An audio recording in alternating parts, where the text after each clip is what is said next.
وعلم آدم الأسماء كلها ثم عرضهم على الملائكة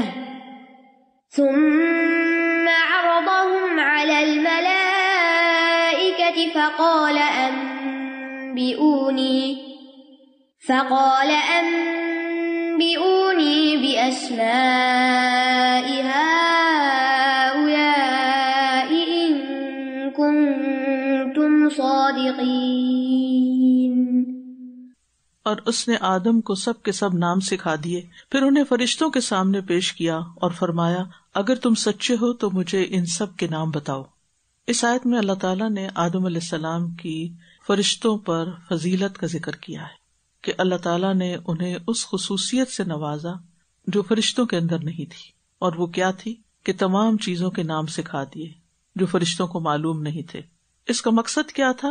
وہ یہ کہ فرشتوں پر خلیفہ کے پیدا کرنے کی مصلحت اور حکمت ظاہر ہو جائے، اور انہیں یہ پتہ چل جائے کہ آدم کو یہ فضیلت علم کی بنا پر حاصل ہوئی ہے۔ وَعَلَّمَ آدَمَ الْأَسْمَاءَ كُلَّهَا، اور سکھا دیے آدم کو۔ کس نے سکھائے؟ اللہ سبحانہ وتعالیٰ نے۔ کیا سکھائے؟ الاسماء، اسم کی جمع ہے، اور کلھا سارے کے سارے۔ اب یہ سارے کون سے ہیں؟ اس کے بارے میں علماء کے دو اقوال ہیں۔ ایک یہ کہ یہ ان سب چیزوں کے نام تھے جو اس وقت موجود تھی، ظاہر تھی، نظر آ رہی تھی، جو ان کے آگے پیچھے دائیں بائیں جو کچھ تھا ان سب چیزوں کی پہچان کرا دی، یا یہ ان چیزوں کے نام تھے آئندہ آدم علیہ السلام اور ان کی اولاد کو جن سے واسطہ پیش آنے والا تھا۔ بعض علماء تو یہاں تک کہتے ہیں کہ ساری زبانیں سکھا دیں، اور ان زبانوں میں چیزوں کے جو جو نام تھے اور دنیا میں جو جو آئندہ آنے والی تھی، جیسے لیپ ٹاپ اور مائکرو فون اور ان سب چیزوں کے بھی نام آدم کو سکھا دیے۔ دنیا سے متعلق ہر چیز کا علم ان کو دے دیا، یہ بھی کہا جاتا ہے، کیونکہ کلھا سے وہ یہ مراد لیتے ہیں۔ ابن عباس کہتے ہیں کہ اس سے مراد یہی نام ہیں جو لوگوں میں متعارف ہیں، مثلاً انسان، حیوان، زمین، آسمان، پہاڑ، تری، خشکی اور جانوروں کے نام۔ اور ابن کثیر کا کہنا ہے کہ صحیح بات یہی ہے کہ آدم علیہ السلام کو تمام اشیاء کے نام، ان کی صفات اور افعال سکھا دیے گئے تھے، یعنی جس دنیا میں بھیجا جا رہا تھا کہ یہ چیزیں ہیں کیا، وہ کس کام کے لیے، کس مقصد کے لیے ہیں۔ اور یہ اللہ تعالیٰ کا انسان پر فضل اور اکرام تھا کہ جس نے انسان کو یہ سب کچھ سکھایا۔ اس سے یہ بات بھی پتہ چلتی ہے کہ اگر انسان دنیاوی علوم اچھے مقصد کے لیے سیکھتا ہے تو وہ بھی ایک عبادت ہے۔ مثلا آپ باٹنی کا علم حاصل کرتے ہیں، زوالوجی پڑھتے ہیں، آپ کیمسٹری پڑھتے ہیں، آپ فزکس پڑھتے ہیں، آپ کچھ بھی پڑھ سکتے ہیں، نیت درست ہونی چاہیے، طریقہ صحیح ہونا چاہیے، مقاصد صحیح ہونے چاہیے، تو یہ سب کا سب بھی عبادت ہے۔ کیونکہ بعض اوقات طالب علم ان چیزوں کو پڑھنے سے گھبراتے ہیں، اس کو پڑھ کے کیا ملے گا، کوئی ثواب تو ہے نہیں، ثواب ہے۔ ثواب کس کی بنا پہ ہوتا ہے؟ نیت کی بنا پر، انما الاعمال بالنیات، ٹھیک ہے۔ اور یہ اللہ سبحانہ وتعالیٰ کی رحمت بھی تھی کہ اللہ تعالیٰ نے آدم علیہ السلام جو ہمارے باپ ہیں ان کو یہ سب کچھ سکھایا۔ اگر وہ نہ سیکھتے اور ان کو نہ سکھایا جاتا تو ہم پھر جاہل کے جاہل ہی ہوتے، اور ہمیں نہیں معلوم ہوتا کہ مختلف چیزیں کیا ہیں۔ آج بھی نہیں معلوم، لیکن یہ کہ اللہ تعالیٰ نے انسان کو علم اور حکمت دی، اس میں درجات ہیں انسانوں کے۔ کچھ لوگ بہت کچھ جانتے ہیں اور کچھ لوگوں کی ووکیبلری بہت ہی پور ہوتی ہے، اور یہ ڈپینڈ کرتا ہے کہ کس کو علم سے کتنی دلچسپی ہے اور کون کتنا جاننا اور سیکھنا چاہتا ہے۔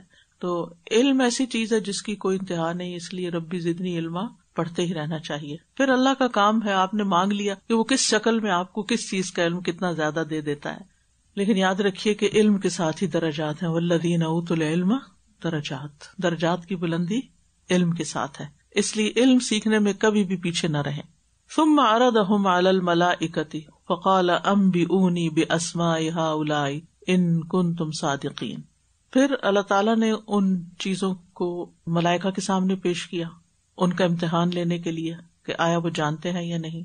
تو ان سے کہا کہ مجھے ان چیزوں کے نام بتاؤ اگر تم اپنی بات میں سچے ہو، یعنی اپنے بات سے مراد اپنے گمان میں، اپنے خیال میں کہ تم اس بنائے جانے والے خلیفہ سے افضل ہو۔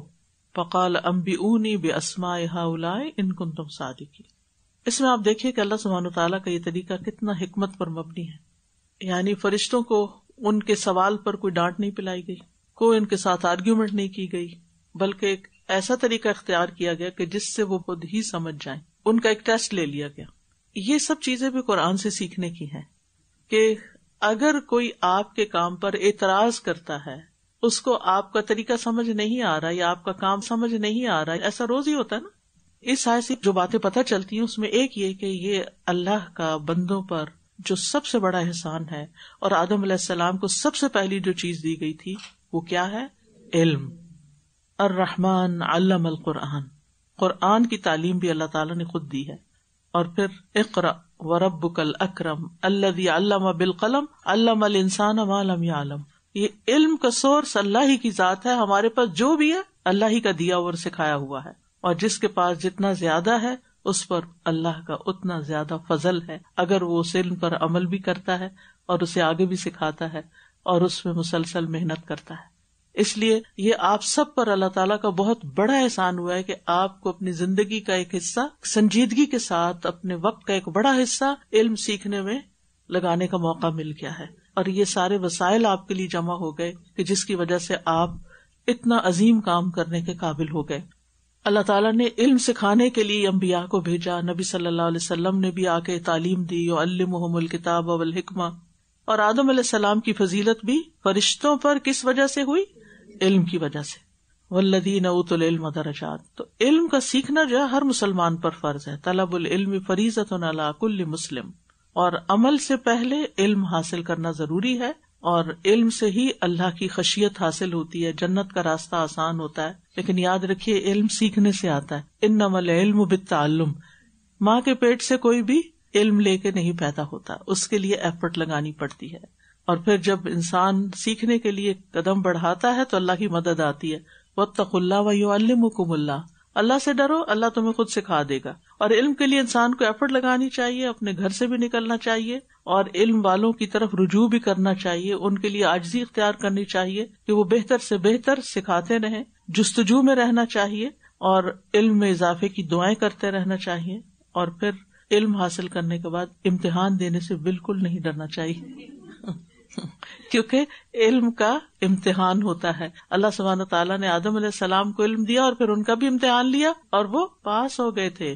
یعنی انہوں نے سارے نام بتا دیے جیسے اگلی آیت میں آتا ہے. لیکن فرشتوں کا امتحان لیا علم میں تو پاس نہیں ہوتے. ڈزنٹ میٹر، اٹس اوکے اگر آپ کبھی امتحان میں پاس نہ ہو. فرشتے بھی تو پاس نہیں ہوئے تھے. تو اسے ڈرنا نہیں چاہیے امتحان سے. وہ امتحان تو ہوتے ہیں ہمیں آگے بڑھانے کے لیے. اسی طرح اگر آپ کا سبق سنا جاتا ہے، کچھ لوگوں کو سبق آ جاتا ہے، کچھ کو لفظ بھول جاتا ہے، تو اس سے نہ شرمندہ ہونا چاہیے، نہ ڈرنا گھبرانا، کچھ بھی نہیں. بس ٹھیک ہے، محنت اصل چیز جو دیکھی جائے گی وہ یہ لیس للانسان الا ما سعی. انسان نے کوشش کتنی کی. اگر آپ کوشش کر رہے ہیں اور اپنا وقت لگا رہے ہیں قرآن کے ساتھ، یہ آپ کے اعمال نامے میں جا رہا ہے. اور اگر اٹک اٹک کے پڑھتے ہیں تب بھی ڈبل اجر تو کہیں نہیں گیا. اور پھر یہ ہے کہ طالب علموں کو چیلنج کرتے رہنا چاہیے تاکہ وہ گرو کرے، ورنہ وہ اسٹیٹک ایک جگہ پر کھڑے ہو جائیں گے، آگے نہیں بڑھیں گے. اور کچھ لوگ صرف اس لیے لسنر بنے رہتے ہیں کہ ان کو امتحان نہیں دینا، تو امتحان سے نہیں ڈرنا. ٹھیک ہے،